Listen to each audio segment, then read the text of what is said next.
வணக்கம் நண்பர்களே, மற்றொரு கலந்துரையாடலில் இணைந்து கொள்கின்றோம். இன்றும் வழமை போல் தாயகத்தில் நடக்கக்கூடிய அரசியல் மாற்றங்கள் நிகழ்வுகள் தொடர்பில் உரையாட இருக்கின்றோம். இன்று மூடு உரையாட இருப்பவர் உங்களுக்கு நன்கு அறிமுகமான விடுதலை புலிகள் அமைப்பினுடைய வேர்கள் பல்நோக்கு புலனாய்வு துறையினுடைய பகுப்பாய்வாளர் மற்றும் விடுதலை புலிகளின் சித்தாந்தங்களில் மிகவும் தேர்ச்சி பெற்ற முல்லைமதி அவர்கள். வணக்கம் முல்லைமதி. வணக்கம் ஜெயபாலன். வணக்கம் உறவுகளே. என்னென்னால் இப்ப பார்த்த அண்மையில இலங்கை குழு ஒன்று இந்தியாவுக்கு விஜயம் செய்திருக்குது. டில்வின், இளங்குமரன் மற்றும் மலையத்தை சேர்ந்தவர்கள் ஒரு கூட்டாக போயிருக்கின்றார்கள். ஏன் இந்த திடீர் விஜயம் அமைந்தது, அல்லது இது ஒரு சாதாரண விஜயமா? அதை பற்றின உங்களுடைய பார்வை எப்படி இருக்கு? நல்ல ஒரு கேள்வி. அதுக்கு முதல்ல இங்கே எங்களுடன் கலந்துரையாடாத நிலையிலும் அண்மை காலத்தில் நான் அவதானிக்கின்ற தேசம் திரையில் வந்து பேசுகிறவர்களில் ஒரு வெளிப்படையாக தனது விமர்சன கருத்துக்களை ஈழத்தமிழர் அரசியல் தொடர்பில் வைக்கக்கூடிய யோகன் கண்ணமுத்துவுக்கும் நான் வணக்கம் தெரிவித்துக் கொள்ள விரும்புகின்றேன். அவருடைய கடைசி உங்களுக்கு வழங்கிய நேர்காணலை நான் பார்த்திருந்தேன். அந்த நேர்காணலில் விடுதலை புலிகள் இயக்கம் தொடர்பில் அவர் முன்வைத்த கருத்துக்கள், அவர் விடுதலை புலிகள் இயக்கத்தை பற்றி மிகவும் அறியாமைக்குள் இருக்கிறார் என்பதை நான் அவருக்கு சொல்ல வேண்டி இருக்கின்றது. நேரில் அவருடன் பேச சந்தர்ப்பம் கிடைத்தால் கண்டிப்பாக நாங்கள் விவாதிக்கவும் தயாராக இருக்கின்றோம். அதே வேளையில் விடுதலை புலிகள் இயக்கம் என்பது ஈழத்தமிழர்களுடைய ஆயுத போராட்டத்தின் உச்சம். ஆயுத போராட்டத்தை ஒருங்கிணைத்து ஒரு நிழல் அரசாங்கத்தை உருவாக்கி அது தமிழீழத்தின் வாசல் வரை அழைத்து வந்து முள்ளிவாய்க்கால் வரை அந்த போராட்டத்தை தொடர்ந்து நாம் நமது மக்களுக்கு உண்மையாகவும் நேர்மையாகவும் விசுவாசமாகவும் இருக்கிறோம். அதாவது நீங்கள் அறிந்திருப்பீர்கள், எங்களுடைய தலைவருடன் இறுதி காலத்தில் பலர் பேசினார்கள். நீங்கள் நாட்டை விட்டு வெளியேறுங்கள், வாருங்கள் என்றெல்லாம் சொன்னார்கள். பலருடைய அழைப்பை ஏற்று அப்படி வருவதற்காக இயக்கத்தின் தலைமையை கூட இன்னொரு போராளியிடம் ஒப்படைத்தார் தலைவர் என்று கூட இப்பொழுது கதைகள் வந்து கொண்டிருக்கிறது.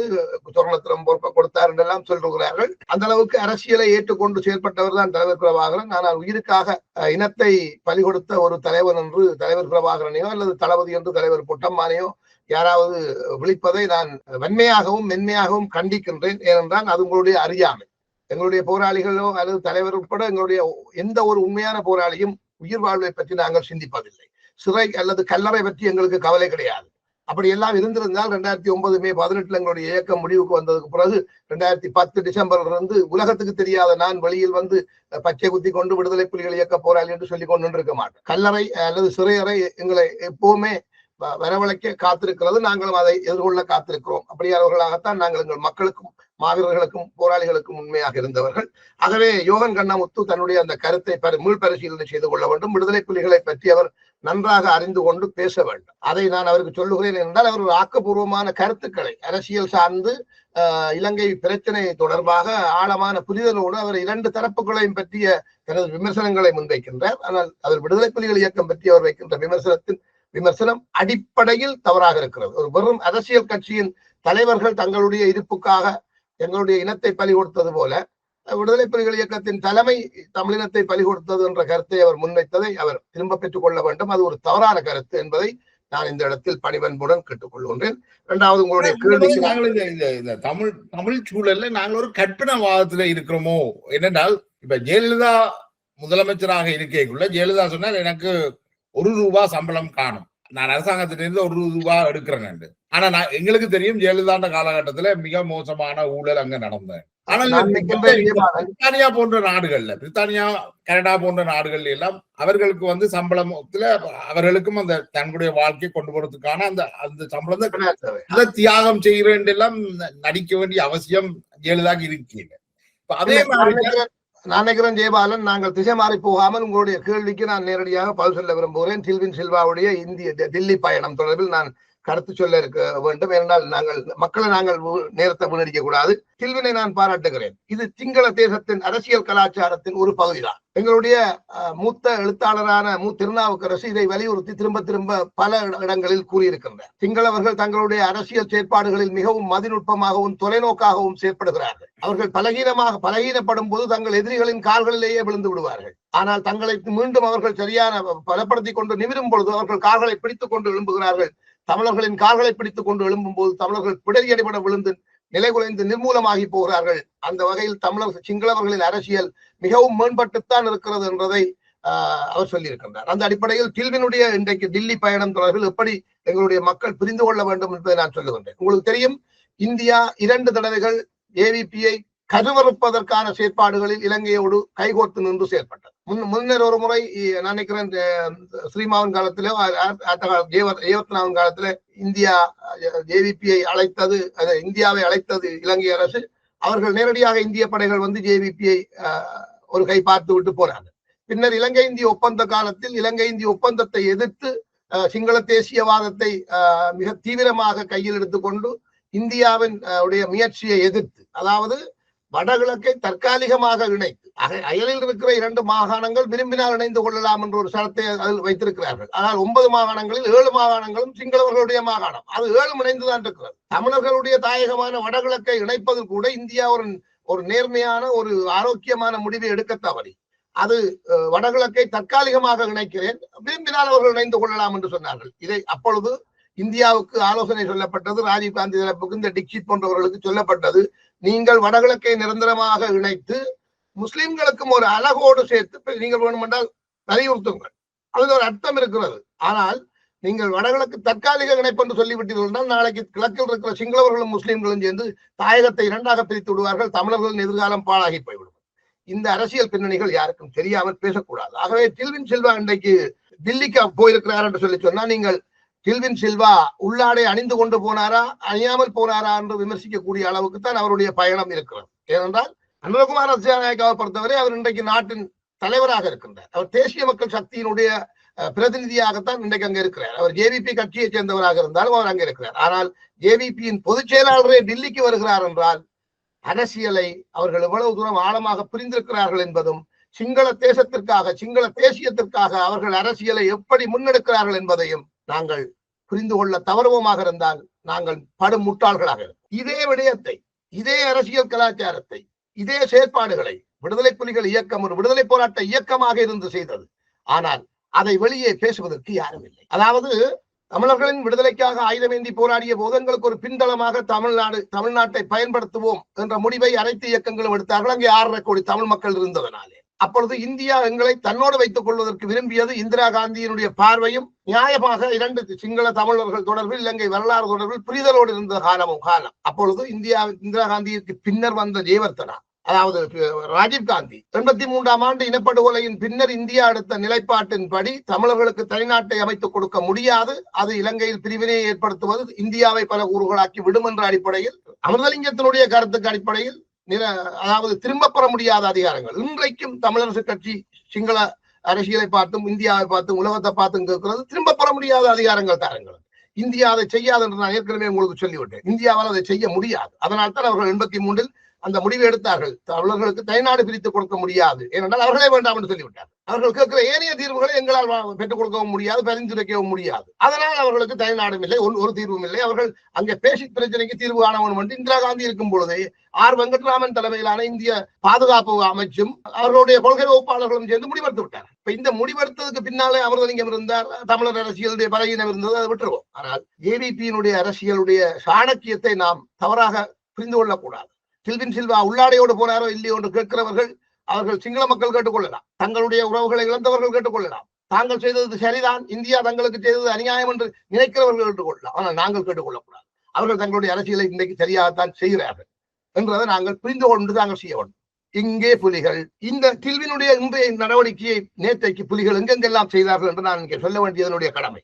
அதாவது ராஜீவ்காந்தியினுடைய நிர்பந்தத்தை ஏற்று தீம்பு பேச்சுவார்த்தைக்கு அனைத்து இயக்கத்தின் தலைவர்களும் போனார்கள். விடுதலை புலிகள் இயக்க தலைவர் பிரபாகரனும் போனார். பேச்சுவார்த்தை முடிந்த பிறகு வந்து விடுதலை புலிகளின் முக்கிய பொறுப்பாளர்களை அழைத்து சொன்னார், பேசி பிரயோசனம் இல்லை, சிங்கள அரசோடு பேசுவது அர்த்தமில்லை, எமது மண்ணை நாம் மீட்டு எமது மக்களுக்கான நிரந்தர தீர்வை கொடுக்க வேண்டும், இல்லையே நாங்கள் ராணுவ ரீதியாக மேலிடும் போதுதான் நமக்கான ஒரு தீர்வை சிங்கள தேசம் அங்கீகரிக்கும், ஏற்றுக்கொள்ளும். ராஜீவ்காந்தி கருத்துக்கு மரியாதை கொடுத்து சென்றோம். இன்றைக்கு பேச்சுவார்த்தையில் என்னத்தை நாங்கள் பெற்றுக் கொண்டு வந்திருக்கிறோம், பேச தொடங்கி விட்டோம். இனி பேசி ஒரு நாளைக்கு அமெரிக்காவுக்கு முன்னால் போவோம், நாங்கள் கோமணம் இல்லாமல் வர வேண்டிய நிலையும் வரலாம் என்று தீர்க்க தரிசனமாக 85ஆம் ஆண்டு சொன்னார் தலைவர் பிரபாகரன். முள்ளிவாய்க்காலில் அது வந்து முடிந்தது. விடுதலை புலிகள் ஒரு ஆயுத போராட்டமாக ஒரு குறிப்பிட்ட நிபந்தனைகளை வைத்து, கொள்கையை வைத்து, குறிக்கோளை வைத்து, இலக்கத்தை வைத்து, எண்ணி துணிக கர்மம் துணிந்தவில் எண்ணுதல் இழுக்கு என்ற வள்ளுவனுடைய வாக்குப்படி செயல்பட்ட ஒரு விடுதலை இயக்கம்.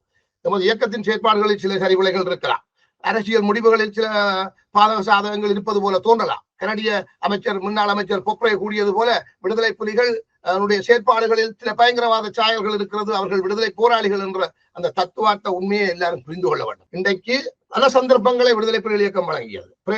ராஜீவ்காந்தியின் கூட்டை ஏற்று அவருடைய அறிவுறுத்தலை ஏற்று திமுக பேச போனது. அதே வேளையில் தன்னுடைய இயக்கத்தினுடைய பிரதி தலைவரை இலங்கையின் 6வது திருத்த சட்டத்திற்கு உள்ளே ஒரு அரசியல் கட்சியை பதிவு செய்ததன் தலைவராக நிறுத்தி பிரேமதாசாவோடு பேசுவதற்கு அனுப்பியது. சந்திரிகாவோடு பேசியது. பிறகு சர்வதேச மத்தியஸ்தத்துடனான பேச்சுவார்த்தை வந்த பொழுது இயக்கத்தின் முக்கியஸ்தர்களில் ஒருவர் அங்கே வர வேண்டும் என்ற நிர்பந்தத்தின் காரணமாக கருணாவை அனுப்பியது. இப்பொழுதும் கருணாவை பேச்சுவார்த்தைக்கு அனுப்பக்கூடாது, உடனடியாக போய் தலைவருக்கு சொல்லு என்று சொல்லி கனடாவில் இருந்து நான் சொன்ன போது தாயகத்திலே பொட்டம்மானுக்கு கீழே சிரேஷ்ட போராளிகளாக இருந்தவர்கள் ஒருவரான அம்புருஸ் உயிரோடு இருப்பதாக நான் அறிகிறேன். எங்க இருக்கிறார் இல்லை எனக்கு தெரியாது. அவர் வந்து சொல்ல முடியும். நாங்கள் அவருக்கு சொன்னோம் கருணாவை அனுப்பக்கூடாது, அனுப்பினால் எப்படியான பாதிப்புகளை ஏற்படுத்தும். ஆனால் கருணாவை விடுதலை புலிகள் இயக்கம் பேச்சுவார்த்தை அனுப்பியது. இறுதியில் என்ன விளைவுகளை நாங்கள் சந்தித்தோம். நாங்கள் அனைத்து சந்தர்ப்பங்களிலும் எமது மக்களுக்கான அரசியலை அரசியலாக முன்னெடுத்தோம். அதே வேளையில் எமது மக்களுக்கும் போராளிகளுக்கும் வழங்கிய கொள்கை உத்தரவாதத்துக்கும் உண்மையாக விடுதலை புலிகள் இருந்தோம். அந்த அடிப்படையில் டில்வின் சில்வாவுடைய இந்த டில்லி பயணத்தை நான் பாராட்டுகின்றேன். இது ஒரு சரியான அரசியல் தான். அது சிங்கள தேசத்திற்கான அரசியல். இந்த பயணத்தின் மூலம் டில்வின் சில்வா எதை சாதிக்கிறார்? மோடி ஏற்கனவே கூறியிருக்கிறார், பௌத்தமும் இந்து மதத்தின் ஒரு கூறுதான் என்று. தேவைப்பட்டால் நீங்கள் இலங்கையில் இருக்கிற அனைத்து இந்து ஆலயங்களையும் இடித்தளித்து விடுங்கள், எங்களுக்கு பிரச்சனை இல்லை. ஆனால் நீங்கள் இந்தியாவோடு இருங்கள் என்பதுதான் மோடியினுடைய அந்த அரசியல் கூற்றினுடைய அதற்கு அப்பால் இருக்கின்ற கருத்தாக பார்க்கப்படுகின்றது. ஏனென்றால் இந்தியாவில் தோன்றிய பௌத்தம் இந்தியாவில் துடைத்தளிக்கப்பட்டிருக்கும். இலங்கை புத்த பகவானால் பௌத்தத்துக்கு கொடுக்கப்பட்ட நாடு என்று இன்றைக்கு இருக்கிற தேராவாத பௌத்தம் பேசிக் கொண்டிருக்கும். பௌத்தமும் இந்து மதத்தின் ஒரு கூறுதான் என்று மோடி சொல்லுகின்றார். இன்றைக்கு டில்லிக்கு டில்வின் சில்வா வந்திருப்பதன் மூலம் தமிழர்களை இரண்டாந்தர பிரஜைகளாக வைத்துக் கொள்வது பற்றி எங்களுக்கு எந்த கவலையும் இல்லை.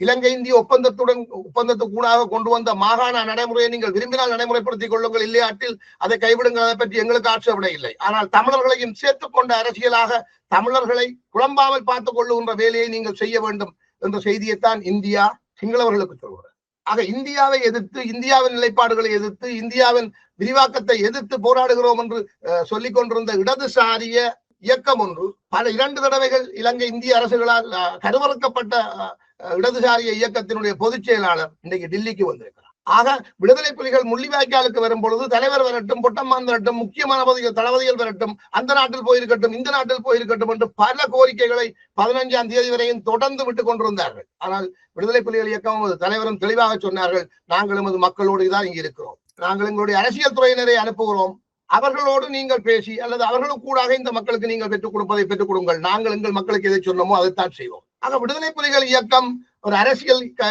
இயக்கம் என்றோ அல்லது அரசியல் கட்சி என்றது பாரியோ தயவு செய்து யோகன் கண்ணமுத்து போன்றவர்களோ யாரும் விமர்சனம் வைக்காதீர்கள். அந்த வகையில் டில்வின் சில்வாவுடைய இந்த அரசியலை நான் பாராட்டுகிறேன். இந்தியா தனது பிராந்தியத்தில் தனக்கு அருகில் இருக்கிற இலங்கையை தன்னோடு வைத்துக் கொள்வதற்கு என்ன செய்ய வேண்டுமோ அந்த முயற்சியை எடுத்திருக்கிறது. ஆனால் ஒன்று எழுதி வைத்துக் கொள்ளுங்கள், இதே டில்வின் சில்வாவும் இந்த டில்வின் சில்வாவுக்கு பின்னால் இருக்கிற ஜேவிபியும் இன்றைக்கு தேசிய மக்கள் சக்தி என்று இருக்கிற இந்த அரசியலும் நாளைக்கு இதே இந்தியாவுக்கு எதிராக தங்களுடைய கரங்களை நீட்டுவதற்கு அதிக நாட்கள் ஆகாது. இப்பொழுது அவர்கள் இந்தியாவோடு இணைந்து செயற்பட வேண்டிய தேவை இருக்கிறது. அவர்கள் வந்திருக்கிறார்கள். எப்படி ஜெயவர்த்தனா இலங்கை இந்திய ஒப்பந்தத்தை எழுதினாரோ, எப்படி ஜெயவர்த்தனா தீம்பு பேச்சுவார்த்தைக்கு போனாரோ, அதே மாதிரி அவர்கள் தங்களுடைய அரசியலை செய்கிறார்கள். ஆனால் விடுதலை புலிகள் இயக்கம் தன்னுடைய ரத்தம் சிந்திய அரசியலை சிறப்பாக செய்து முடித்த பிறகு தமிழர்களின் அரசியலை தொடர்ந்து முன்னெடுத்து செல்லுகின்ற பொறுப்பு 2 தரப்புகளிடம் ஒப்படைக்கப்பட்டது. ஒன்று தமிழ் தேசிய கூட்டமைப்பு. இந்த தமிழ் தேசிய கூட்டமைப்பை 2010ஆம் ஆண்டிலேயே உடைத்து சர்வநாசம் செய்து தமிழர் அரசியலை நாசம் செய்து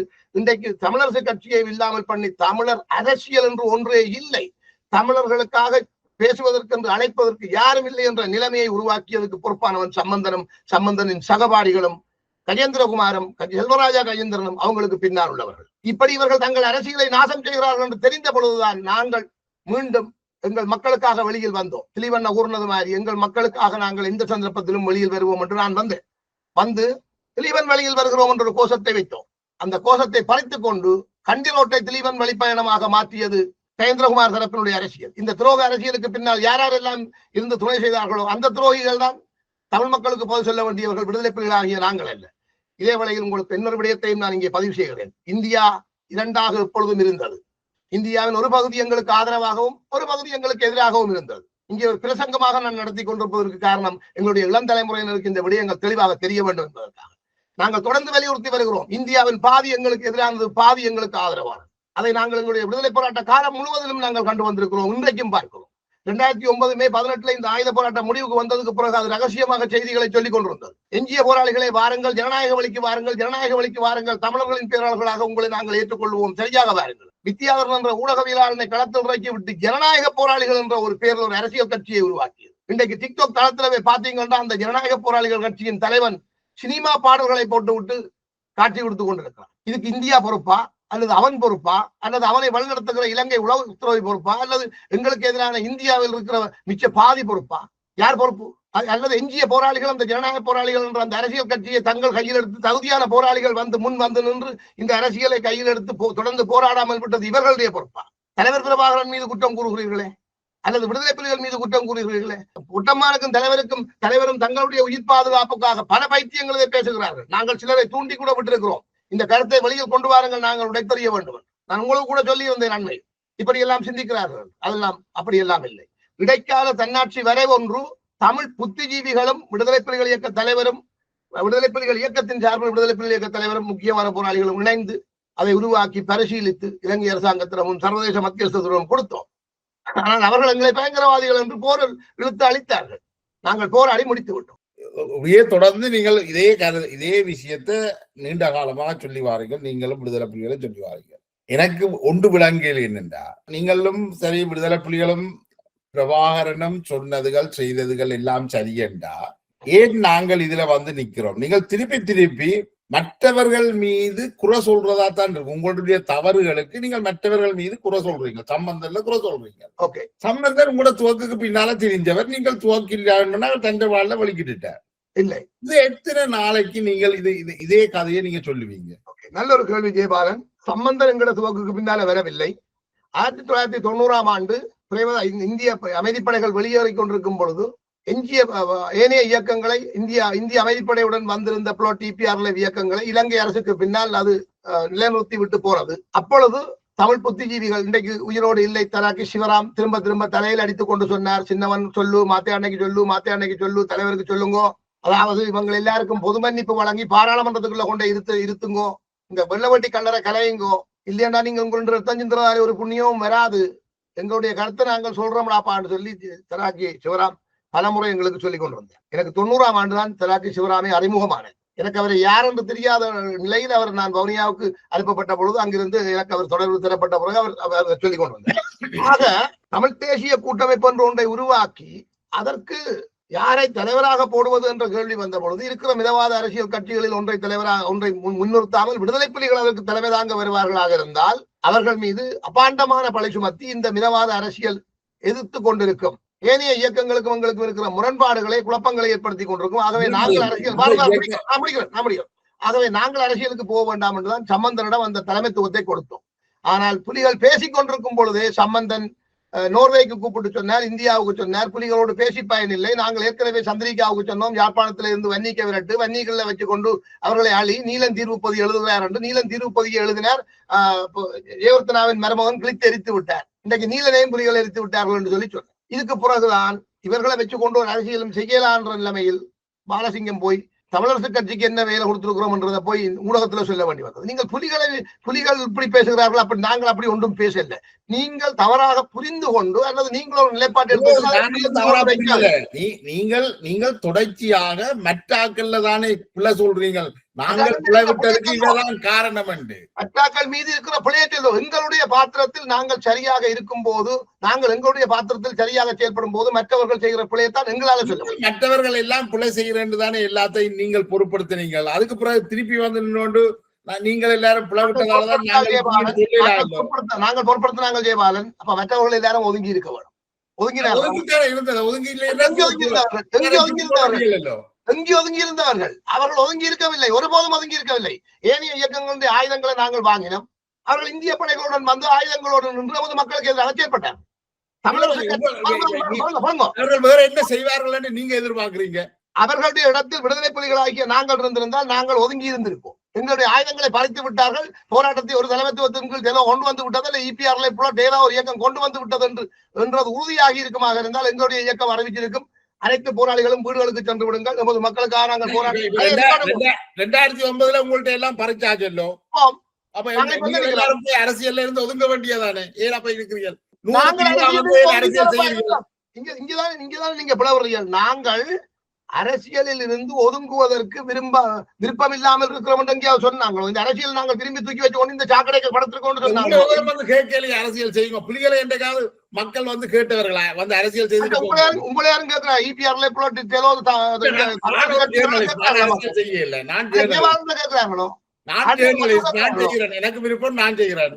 ஓகே, விடுதலை புலிகளை வந்து கேட்டது யாராவது? அதே மாதிரி தான் எங்கள் இங்க விருப்பு வெறுப்புக்கு அப்பால் இந்த மக்களின் ரத்தம் சிந்திய அரசியலை பொறுப்பேற்று கச்சிதமாக நடத்தியவர்கள் நாங்கள். எங்களை பார்த்து இப்படியான ஸ்டுப்பித்தனமான கேள்விகள் கேட்கக்கூடாது ஜெயபாலன் உங்களை போன்றவர். முள்ளமதி, நீங்கள் பப்ளிக்கு வந்தால், நீங்கள் அரசியலுக்கு வந்தால் மக்கள் எந்த விதமான ஸ்டூபிட் கேள்விகளையும் கேட்பினோம். மக்கள் அதுக்கு நீங்கள் பதில் சொல்ல தயாரா இருக்க வேணும். மக்களின் பெயரில் கூறிக்கொண்டு நீங்கள் வழங்குதானே மக்களின் பெயரில் உங்களை போன்ற ஒரு சில ஸ்டுப்பித்தனமான கேள்விகளை ரத்தம் சிந்தி அரசியலை செய்த எங்களை போன்ற போராளிகளை பார்த்து கேட்கக்கூடாது. நீங்கள் ரத்தம் சிந்தினீங்களோ மற்ற ரத்தத்தை சிந்த வச்சீங்களோ அது வேற பிரச்சனை. சண்டை பிடிக்கிறதால மக்களுக்கு எந்த செய்தியும் போய் சேராது. ஆகவே மக்களுக்கு சென்று சேர வேண்டிய செய்திகளுக்குரிய கேள்விகளை கேட்டீங்கன்னா ஆரோக்கியமாக இருக்கும்.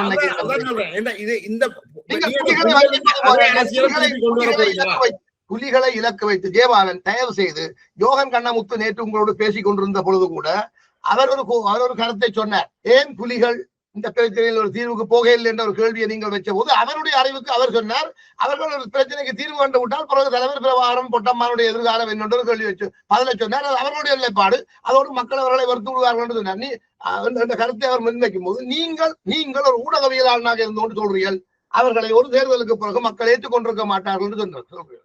நீங்கள் ஊடகவியலாளர் இல்லை. முதல்ல ஒன்ற தெளிவாக அவர் விளைய கொள்ளுங்க ஜெயபாலன். நீங்கள் ஒரு இன்னொருவரை கூப்பிட்டு வச்சு கொண்டு பொதுவெளியில சில விடயங்களை பேசுகிற ஒரு நபராக உங்களை சித்தரிக்க அப்படி செய்தீங்கன்னா அது ஊடக பணி அல்ல.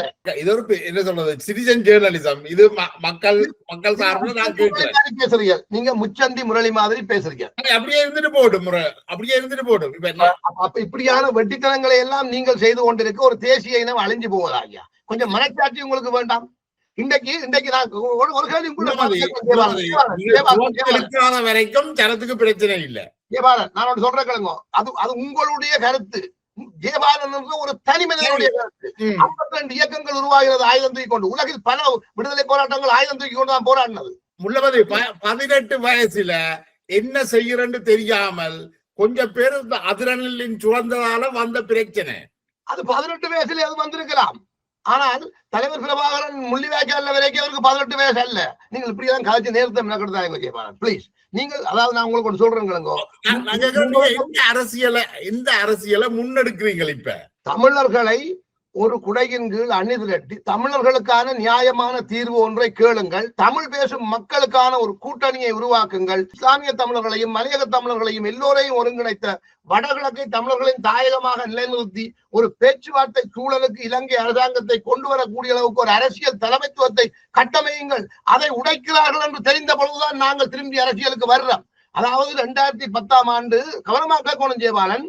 அதாவது தலைவர் பிரபாகரன் உள்ளிட்ட முக்கியஸ்தர்கள் வெளியில வேறங்கோ இந்த ஆயுத போராட்டத்தை முடிச்சு போட்டு ஜனநாயக ரீதியில் நீங்கள் உங்கள் மக்களுக்காக செயல்படலாம் என்று வைக்கப்பட்ட கோரிக்கையை நாங்கள் அந்த ஜனநாயக உரிமைகளை பெற்றுக் கொடுக்கிறதுக்கு நாங்கள் தேவைப்பட மாட்டோம். அது எங்களோட மக்களை பார்த்துக் கொள்ளக்கூடியது தமிழ் தேசிய கூட்டமைப்பு இருக்கு. உங்களுக்கு தேவை என்றால் எங்கள் இயக்கத்தின் பங்களிப்பை தருகிறோம். இந்த அரசியல் துறையினரை நாங்கள் சரணடைய விட்டு போறோம். அவர்கள் சரணடையட்டும். நீங்கள் அவர்களை வச்சு அரசியல் செய்யும் கொண்டு விடுதலை புலிகள் இயக்கம் கிளீனா அந்த போராட்டத்தை முள்ளிவாய்க்கால முடிச்சிருக்கு. அப்ப 2010ஆம் ஆண்டு தமிழ் தேசிய கூட்டமைப்பில் இந்த கஜேந்திரன் தரப்பு உடைஞ்சு போகும்போது வேணுமெண்டா ஒளிப்பதிவெடுத்து நான் அடுத்த இன்டர்வியூல உங்களுக்கு தாரேன். நான் கஜேந்திரகுமார் பொன்னம்பலத்தையும் செல்வராஜா கஜேந்திரனையும் டெலிபோன்ல கூப்பிட்டு வச்சு கதைக்கிறேன், ரெக்கார்ட் பண்ணி கொண்டு. அதாவது நீங்கள் தமிழ் தேசிய கூட்டமைப்பில் இருந்து உடைந்து போகக்கூடாது. தமிழ் தேசிய கூட்டமைப்பின் எதிர்காலம் எப்படி இருக்க வேணும். விடுதலை ஏனைய இயக்க போராளிகளையும் சேர்த்து நீங்கள் விடுதலை புலிகள் இயக்கத்தையும் சேர்த்து ஒரு அங்கமாக இணைச்சு கொண்டு நீங்கள் இந்த அரசியலை பலப்படுத்துங்க. என்னிடம் திருப்பி கேட்டது உங்களோட நிக்கிற போராளிகளை எங்களோட செயற்பட சேர்த்து விடுங்க. தங்களை ஒரு போராளிகளாக இயக்கமாக அவர்கள் அங்க சித்தரிக்கிறார். அப்ப அவர்களுக்கு கொடுக்கப்பட்ட அசைன்மெண்ட்ல அவர்கள் தமிழரசு கட்சியை தமிழ் தேசிய கூட்டமைப்பை உடைத்த போது என்ன இணக்க அரசியலுக்குள் சம்பந்தன் தரப்பு இருந்து இணக்கமாக செத்து போறார்கள் என்று தெரிஞ்ச பொழுது எங்கள் மக்களுக்காக அரசியல் செய்ய வேண்டிய தேவை இருந்த அந்த இடைவெளிக்குள்ளதான் நாங்கள் வந்துருங்கிற கருத்தை சொல்லிக் கொண்டிருக்கிறோம். இன்றைக்கு நாங்க சொல்றோம் நாங்கள் இந்த அரசியல்ல வந்திருக்கிறத பற்றி சிந்திக்க இல்லை. ஆனால் எங்கள் மக்களுக்கான அரசியலை மற்றவர்கள் சரியாக எடுத்துக்கொண்டு செய்யாத இடத்தில் அதை நாங்கள் செய்ய வேண்டிய கடமையும் பொறுப்பும் எங்களுக்கு இருக்கின்றதை நாங்கள் சொல்றோம். பொறுமையா கேளுங்க. இப்ப நீங்க ஒரு போராட்டத்தை நடத்தினீங்கள், சரி 2009 முடிஞ்சது. இப்ப ஏனைய கட்சிகள் எல்லாம் ஏதோ ஒரு அரசியல் ஒன்றை வச்சுக்கொண்டு செய்து கொண்டிருக்கிறோம். புளோட்டோ, இபிஆர்எல்எஃபோ, இபிடிபியோ, தமிழர் கட்சியோ. இப்ப நீங்க என்ன செய்ய பாக்குறீங்கள் என்றால், இந்த அரசியல் கட்சிகளை இன்ஃபுளுன்ஸ் பண்ணி மாத்தலாம் என்று நினைக்கிறீங்களோ? இல்ல, இன்றைக்கு இருக்கிற தமிழ் மிதவாத அரசியல் சக்திகள் அனைத்தும் தமிழர்களுக்கு எந்த வகையிலும் பயன் தரப்போவது இல்லை என்றுதான் நாங்கள் இன்றைக்கு சொல்றோம். சரி, அப்ப அவர்களை விமர்சிக்கிறதுலயோ, அவர்களை அதை மாத்து இதை மாத்து, சுமந்திரன் கள்ளன் திருதரன் கள்ளன் என்று சொல்றதுலயோ உங்களுக்கு எந்த பிரயோசனமும் இல்லை. சரிதானே? அப்ப நீங்கள் மற்றவிய இன்ஃபுளுன்ஸ் பண்ணி தமிழரசு கட்சியை திருத்தி, கஜேந்திரகுமாரை திருத்தி நல்ல புள்ளி ஆக்குறதிலும் பார்க்க நீங்களே ஒரு கட்சியை உருவாக்கி ஒரு அரசியலை முன்னெடுக்கலாம் தானே? நீங்க செய்றீங்கள் இல்ல? தான் நாங்கள் தாயகத்தில் இருக்கிற போராளிகளை பார்த்து சொல்றோம், நீங்கள் அரசியல் ரீதியாக செயல்படுவதற்கு உங்களை அர்ப்பணிக்கிறதுக்கு தயாராகுங்கோ, வேறுங்கோன்னு சொல்றோம். நான் அண்மையில கூட ஜெயபாலன் உங்களுடைய ஊடகத்துக்கு கூடாகவே நாங்கள் ஜேவிபிக்கு சொன்னோம், விடுதலை புலிகள் ஈடுபடுகிறதுக்கு ஒரு அனுமதியை கொடுங்கடாப்பா, நீங்கள் அவங்களையும் செயல்பட விடுங்கோ, இந்த நாட்டுக்கு ஒரு நல்ல எதிர்காலம் வேணும் என்று சொல்லி சொன்னா அதை செய்யுங்கன்னு சொல்றோம். இப்ப நேற்று கூட நான் உங்களுக்கு ஒரு பதிவு ஒன்று போட்டு நான் ஞாபகம் இருக்கு. அதாவது இன்றைக்கு இருக்கிற இந்த ஜேவிபி தான் இலங்கைக்கு நல்ல எதிர்காலத்தை உருவாக்குறதா அல்லது இலங்கையை கொண்டு போய் ஒரு விபச்சார நாடாக நிறுத்துவரான்றதை செய்து முடிச்சு போட்டு போறார்கள் நீங்கள் நான் சொல்றோம். அது உங்களோட கையில இருக்கு. உங்களுக்கு மக்கள் அதிக பெரும்பான்மையை தந்திருக்கிறார்கள். நீங்கள் சிங்கள மக்களோட பேசுங்கோ, தமிழ் மக்களோட பேசுங்கோ. இப்ப அனுரா வடக்குல கூட்டங்கள் வைக்கிறார், நாங்கள் மகிழ்ச்சி அடைகிறோம். அதே மாதிரி தமிழர்களுக்கான ஒரு வலிமையான தலைமைத்துவத்தை கூட்டிக் கொண்டு போய் தெற்குல உள்ள மக்களோட பேசி சுமூகமா இந்த பிரச்சனைக்கு ஒரு தீர்வு காண்றதுக்கு முயற்சி எடுங்கன்னு சொல்லி நாங்க சொல்ல இல்லையா? சொல்றோம் தான். என்னுடைய கேள்வி மூலம் அது ஜேவிபிக்கு நாங்கள் அட்வைஸ் பண்ண தேவையில்லை. ஜேவிபி தண்டை பாட்டில அது போகுது, அது ஏதோ ஒன்று செய்யுது. நாங்கள் எங்கட தேவையில கேட்கலாம். நான் சொல்றேன், புலிகள் 50,000 போராளிகள் சேர்த்திருக்கிறோம், 50,000 குடும்பம் இலங்கையில இருக்குது. அதிலும் பார்க்க மிக அதிகமான குடும்பம் இருக்கு. கிட்டத்தட்ட 98% மக்கள் விடுதலை புலிகளை ஆதரிச்சிருக்கிறோம் வெவ்வேறு காலகட்டங்கள்ல. அப்ப ஏன் உங்களோட நீங்கள் கோரிக்கை விடுத்தும் ஒரு தரம் வருகினம் இல்லை? நல்ல கேள்வி, அதுவும் ஒரு நல்ல கேள்வி. அதாவது ஜெயபாலன் தமிழர்களுக்கு எந்த ஒரு தீர்வையும் வழங்கக்கூடாது என்பதை எழுதி வைத்துவிட்டு தான் இலங்கை அரசியல் இயங்கிக் கொண்டிருக்கிறது. அங்க பாராளுமன்றத்தை யார் ஆட்சி பீடம் ஏறினாலும் இதுதான் தலைவிதி. அதாவது நாங்கள் உங்களுக்கு ஏற்கனவே வெளிப்படையாக உண்மையை பப்ளிக்க சொல்லிக்கிறோம். சந்திரிகா அம்மா உயிரோடு இருக்கிறா, நான் அரசியலுக்கு வரமாட்டேன் என்று சொன்ன அந்த அம்மனியை கூட்டி வரும்போது என்ன சொல்லி இந்த தமிழரசு கட்சி உட்பட இந்த சிங்கள தரப்புகள் எல்லாம் சேர்ந்து கூட்டிக் கொண்டு வந்தவர்கள். இங்க கூட்டிக் கொண்டு வந்த பிறகு அவர்கள் என்ன சொன்னவர்கள்? புலிகளை பயங்கரவாதியாக்கி அழிப்பது, தமிழர்களுக்கு எந்த தீர்வையும் கொடுக்க முடியாது, யாழ்ப்பாணத்தை நீவே பிடிக்கணும் சந்திரிகா, தமிழர்களுக்கு என்ன தீர்வாத நீலர் எழுதுறார், நீ யாழ்ப்பாணத்தை பிடிச்சு போட்டு தீர்வத்தா. புலிகள் மிகப்பெரிய சக்தியாக நின்று போராடி கொண்டிருக்கும் பொழுது சிங்கள அரசியல் தலைமைத்துவத்தை இப்படித்தான் வழி நடத்தினார்கள் ஐயா. இதைத்தான் நாங்க சொல்றோம். அதாவது இலங்கையின் இந்த சாவக்கேட்டில் இருந்து இலங்கையை மீட்கக்கூடிய ஒரு தரப்பாக நாங்கள் ஜேவிபியினரை கருதுகிறோம். நீங்கள் சிங்கள தேசியவாதிகளாகவே இருந்து கொள்ளுங்கள், ஆனால் யதார்த்தத்தை புரிந்து கொள்ளுங்கள். இன்றைக்கு டில்லிக்கு வாரீர்கள் அல்லவா? உங்களுடைய இயக்கத்தை, உங்களுடைய இயக்கத்தின் ஆதரவாளர்களை, உங்கள் மக்களை அழித்தொழித்த இந்தியாவுக்கு நீங்கள் இந்தியாவின் டில்லிக்கு இந்தியாவினுடைய வெளிவிவகார அமைச்சர் மதிப்புக்குரிய ஜெயசங்கர் அவர்களை சந்திச்சு பேசியிருக்கிறீர்கள் அல்லவா? இப்படி செய்கிற உங்களால ஏண்டா விடுதலை புலிகளாகிய உங்களோட சகோதரர்கள் எங்களை கூப்பிட்டு பேச முடியல? நாங்களும் நம்ம திருப்பி சொல்றோம், தமிழர்களுக்கு இன்றைக்கு அரசியல் செய்கிற சுமந்திரனும் சாணக்கியனும் சுதந்திர கட்சியாலையும் இலங்கை உளவுத்துறையாலையும் களத்தில் இறக்கி விட்டப்பட்டவங்க நாங்க சொல்றோம்ல. நாங்கள் உளவுத்துறையை வச்சிருந்தவர்கள் எங்களுக்கு நிறுவ சொல்லி காட்டியவர்கள் நிறுவி காட்டுறதுக்கும் எங்கள்கிட்ட இடம் இருக்கு. ஆக தமிழரசு கட்சியோ அல்லது சைக்கிள் கட்சியோ அல்லது இந்த சங்கு கூட்டணிகளோ தமிழர்களுக்கான தலைவர்களாக இல்ல. நீங்கள் தமிழர்களை உங்களுடைய தமிழர்களின் பிரதிநிதிகளை கொண்டு போய் நீங்கள் உங்களுக்கு பின்னால வச்சுக்கொண்டு தமிழர் பிரச்சனைக்கு தீர்வு கண்டு விட்டோம் என்று சொல்றதுனால இலங்கைக்கு நல்ல முடிவு பெறப்போறதே இல்லை.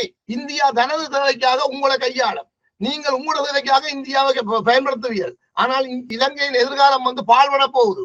நீங்கள் ஒரு மதத்துக்கு முன்னுரிமை கொடுத்து நடைபெற போலீஸ் அதிகாரி எனக்கு சொல்றேன், ஒரு சிங்கள போலீஸ் அதிகாரி என்னுடைய நண்பனான ஒரு தமிழ் போலீஸ் அதிகாரியோட இருந்து என்னோட கதை கேட்க சொல்றார், மதி நாங்க ஒன்றும் செய்யலாது, ஏனென்றால் இலங்கை அரசியல் சாசனத்தில் பௌத்தத்துக்கு முன்னுரிமை உண்டு. ஒரு தேரன் கொண்டு ஒரு சிலையை வச்சால் நாங்கள் அவனுக்கு தான் பாதுகாப்பு கொடுக்கணுமே தவிர அங்க சிலை வைக்காது என்று சொல்றவர்களுக்கு பாதுகாப்பு கொடுக்க முடியாது. அவர்களை சண்டை விட பிடிக்க விடாமல் நாங்க தடுத்து விடலாம். நீங்கள் பாராளுமன்றத்துல வந்து இதை மாற்றி அமைக்க வேணும், அல்லது சர்வதேச நாடுகளோட பேசி இப்படியான தீர்மானங்கள் எல்லாம் உள்ள இந்த நாட்டில் எங்களுடைய இனத்துக்கு எதிராக அநீதி இழைக்கப்படுது. இது நான் சொல்றது சரியோ தெரியாது உங்களுக்கு. ஒரு நட்பு ரீதியாக அவரே ஒரு சிங்களவர்களுக்கு சொல்றேன். அந்த புள்ளியோட இந்த நீண்ட உரையாடல முறை கொண்டு வரலாம் நினைக்கிறேன். மீண்டும் மற்றொரு கலந்துரையாடலை சந்திக்கும் வரை உங்களுடைய நேரத்தை ஒதுக்கி நம்மோடு வந்து கருத்துக்களை பகிர்ந்து கொண்டமைக்கு நன்றி முள்ளமதி.